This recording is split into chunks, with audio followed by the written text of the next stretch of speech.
It shows Kissinger on top and the world in the form of a woman's body on bottom. And Kissinger is, this is David talking, Kissinger is screwing the world. So I said, well, David, I'm very interested, but it's going to get me in a lot of trouble. And he said, why will it get you in trouble? And I said, I don't know, but I know that it will.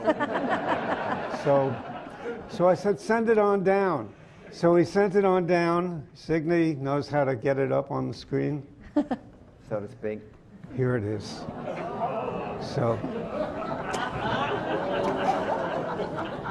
So to me, this was a spectacular statement. There is Kissinger with this view on his face that mingles evil and ecstasy and under an American flag blanket.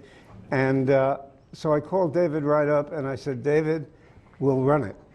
And 2.5 hours later, the petition signed by 24 members of the nation's staff in an office that I had thought employed only 23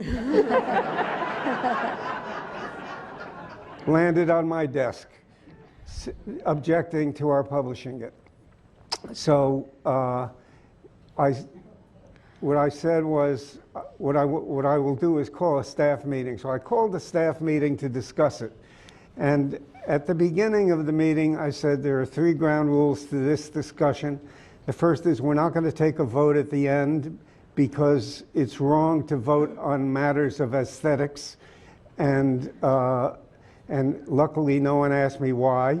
And the second was that everyone should feel free to say whatever they want to say, but if you want to make suggestions for changes in this picture, don't, because it's being given to us on a take-it-or-leave-it basis. We could talk about that in a minute. And finally, I said, I've told David we're going to publish this. That doesn't mean that we have to publish it. If there are good reasons not to, I can rethink that, but it will have the whiff of censorship about it. You should just know that, rightly or wrongly. So with that as the way into the discussion, we entered the discussion, and the most articulate objection, the most articulate person at the beginning of the discussion was a young woman who was our assistant circulation manager, and she summed up the general objection, which was that, look, at the Nation, we're supposed to be fighting against stereotypes, and this cartoon reinforces the stereotype that sex is something that an active male on top does to a passive woman on bottom, and that it's somehow dirty and evil and not nice. And so with that as the basis of discussion, we had our discussion, and Christopher Hitchens, who many of you probably know about, then was working for us. He's a British guy who later became more conservative and left, but he used to wear white suits to the office. He was the office roue. And Christopher said, well, I don't think this is an act of sex. I think this is an act of rape. And I think that Kissinger is forcing himself on this woman. And the young woman who had objected said, well, I don't agree with you. If you look at her hand on the mattress, it looks to me like the grip of passion. And Christopher leaned over to the young woman, gripped her wrist. He said, trust me, my dear, it's not the grip of passion. He said this with his great English accent. So we had the discussion, and I then invited David Levine to come back and to have the discussion with the staff itself. And we went through it a few times, and I said, David, and he was shown no courtesy. He was shown, and David, in my view, was as good as it gets when it comes to caricatures, and you can't do better. And David is quite seriously about his work. He was shown no deference. He was shown no particular respect for what he had done, but he had and he said all the wrong things. In an office like the Nation. For example, he said, I'm just showing what normal people do.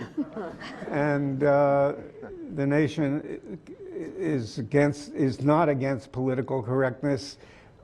when I talk with the people at the Nation, although I myself worry about that a lot and try not to be a prisoner of political correctness.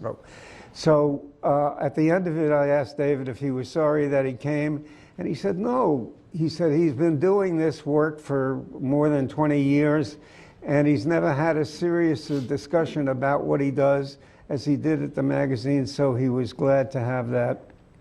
And the article, the cartoon appeared, we got mail on it, we got letters from a bunch of cartoonists praising the cartoon and saying they were glad that we ran it.